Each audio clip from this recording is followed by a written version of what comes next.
Pagi, perkenalkan nama saya Falsa. Di sini saya akan menjelaskan mengenai psikologis dan emosi pada ibu postnatal care.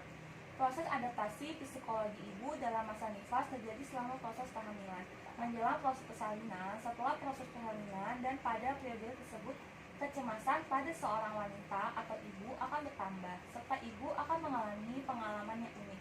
Setelah persalinan, terutama pada masa nifas yang merupakan masa-masa rentan dan terbuka untuk bimbingan dan pelajaran seorang ibu, dan ibu akan merasa mempunyai tanggung jawab yang bertambah, serta ibu pun akan mempunyai mood yang berubah-ubah, seperti menangis, marah, sedih, ataupun berubah menjadi senang. Dan itu semua manifestasi dari emosi yang labil atau berubah-ubah. Dan proses adaptasi ibu berbeda-beda dengan ibu yang lainnya. Pada awal kehamilan, ibu akan beradaptasi menerima bayi yang dikandungannya sebagai bagian dari dirinya, dengan ditandai dengan perasaan yang gembira bercampur dengan rasa kekhawatiran dan kecemasan untuk menghadapi perannya yang sebentar lagi akan dijalani. Dan setelah menjalani proses kelahiran, kecemasan wanita akan bertambah karena gambaran tentang proses persalinan yang diceritakan oleh orang lain dapat menambah kegelisahannya. Dan setelah persalinan pun perlu memerlukan adaptasi psikologis. Ikatan antara ibu dan bayi pun sudah lama terbentuk sebelum kelahiran dan akan semakin mendorong wanita untuk menjadi ibu yang sempurna. Hal-hal apa sih yang dapat membantu ibu dalam beradaptasi? Yaitu ada fungsi. Fungsi yaitu mempengaruhi untuk lancarnya dalam masa transisi menjadi orang tua. Yang kedua ada respon atau dukungan. Respon dukungan ini diberikan dari suami, keluarga maupun teman-temannya. Yang ketiga ada riwayat melahirkan, yaitu riwayat pengalaman hamil dan melahirkan sebelumnya. Yang keempat ada harapan atau keinginan ibu setelah melahirkan. Selanjutnya ada hal-hal yang harus dapat dipenuhi selama masa postpartum. Yang pertama fisik. Fisik yaitu dengan beristirahat, makan makanan yang bergizi, sering menghirup udara segar, dan lingkungan tempat tinggal yang bersih. Yang kedua, psikologi, yaitu stres saat persalinan dapat segera distabilkan dengan cara memberikan dukungan dari suami maupun keluarga dengan menunjukkan rasa simpati, menghargai, dan mengakui ibu. Yang ketiga ada psikososial, yaitu dengan menemani ibu bila kesepian, ikut menyayangi anaknya, memperhatikan kebahagiaan ibu, dan bila ibu terlihat sedih. Selanjutnya ada faktor-faktor pemicu psikologis pada postpartum. Yang pertama ada faktor keturunan, yang kedua riwayat penyakit dahulu, tiga adanya masalah keluarga, yang keempat adanya faktor sosial kultural dan atau dukungan suami, keluarga, serta kepercayaan. Yang kelima ada faktor ginekologi atau faktor fisis pada ibu ataupun bayinya. Yang ketujuh ada faktor psikososial, yaitu adanya stresor psikososial, faktor kepribadian yang mengalami depresi serta penyakit mental. Yang kedelapan ada karakter personal seperti harga diri yang rendah. Ke-10 ada perubahan hormonal. Lalu ke-11 adanya masalah medis dalam kehamilan atau preeklamsia. Yang ke-12 adanya kehamilan yang tidak diinginkan. Selanjutnya ada 3 tahap periode yang diekspresikan oleh Vena Rubin yang terjadi pada ibu partum. Yang pertama ada taking in period, yaitu fase ketergantungan. Di sini ibu akan bergantung kepada orang lain, kepada keluarganya, perawat, suami maupun orang-orang di sekelilingnya. Periode ini akan berlangsung selama 1-2 hari.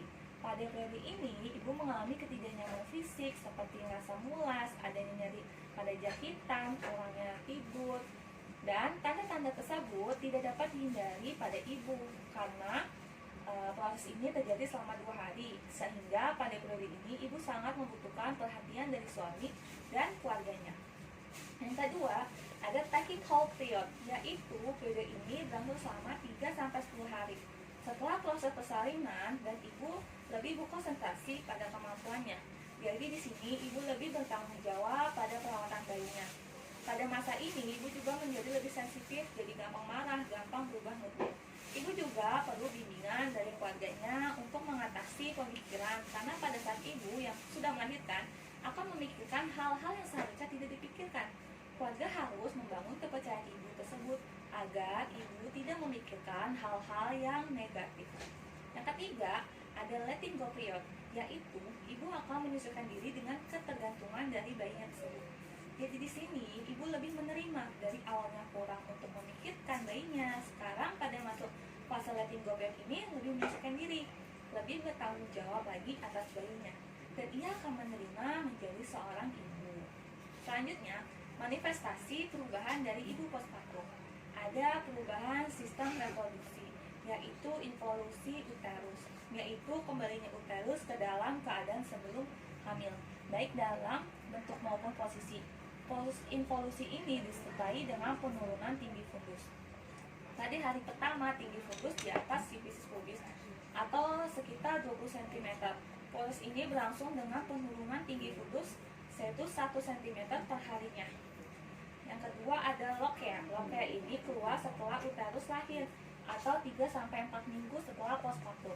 Ibu akan mengalami perubahan lokea dalam 3 tahap, yaitu ada lokea rubra, selosa, dan alba. Selanjutnya ada perubahan pada ovarium atau tuba fallopi. Setelah kelahiran plasenta, pada hormon estrogen dan progesteron akan menurun, sehingga menimbulkan mekanisme timbal balik dari sirkulasi menstruasi tersebut. Pada saat inilah dimulai kembalinya proses ovulasi, sehingga wanita bisa kembali lagi hamil atau bisa kembali lagi menstruasi. Selanjutnya ada perubahan pada sistem pencernaan. Di sistem pencernaan ini, setelah kelahiran plasenta, produksi hormon estrogen dan progesteron akan menurun, jadi akan menyebabkan nyeri ulu hati dan akan terjadi pada beberapa hari pertama. Hal ini terjadi karena ada inaktivasi motilitas usus akibat kurangnya keseimbangan cairan selama persalinan. Selanjutnya ada perubahan sistem kekemihan. Saluran kencing kembali normal dalam 2-8 minggu, tergantung pada keadaan atau status sebelum persalinan, yaitu ada lamanya paku skala 2, besar tekanan kepala yang menekan pada saat persalinan. Yang keempat, ada perubahan pada sistem endokrin.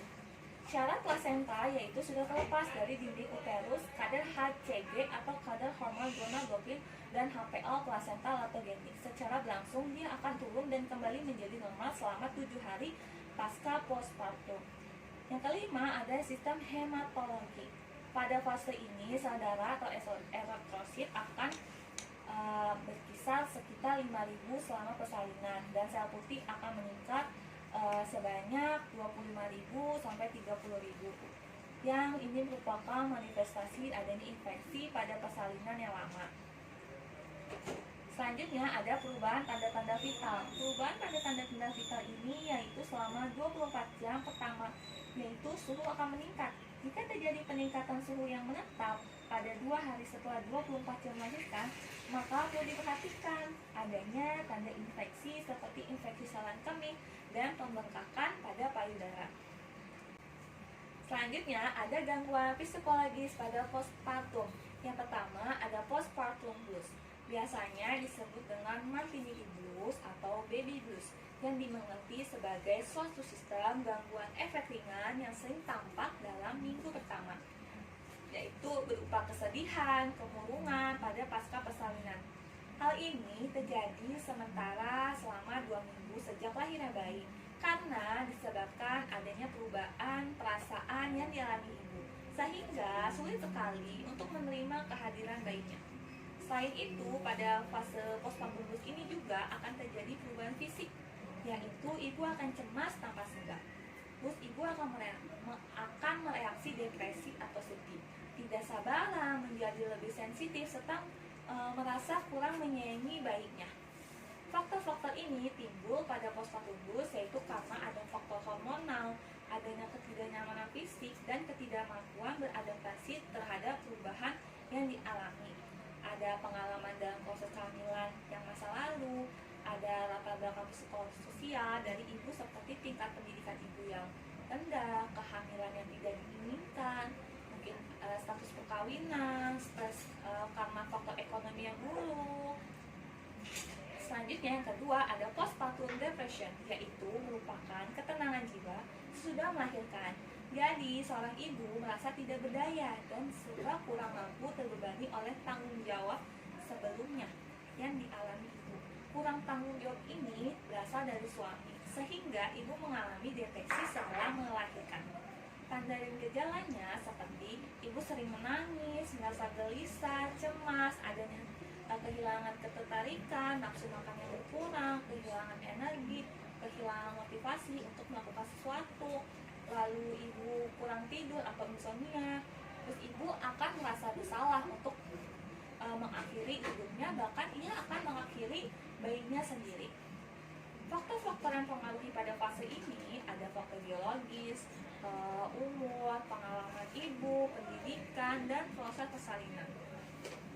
Yang ketiga ada postpartum psikosis, merupakan akibat dari faktor depresi sehingga melakukan tindakan yang negatif yang diakibatkan ketidakmampuan menerima perubahan yang terjadi seperti ingin mengakhiri hidupnya serta mengakhiri bayinya.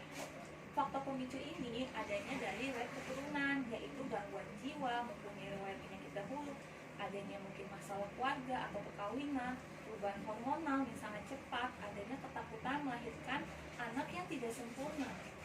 Cara apa sih penanganan gangguan psikologis pada postpartum itu?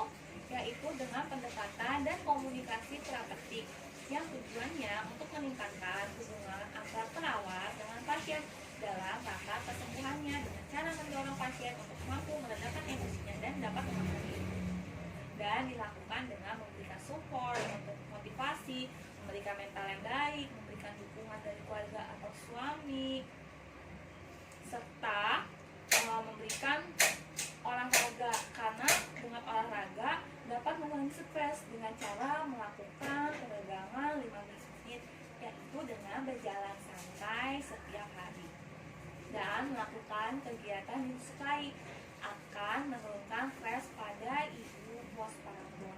Sekian dari saya. Mohon maaf jika ada salah. Terima kasih.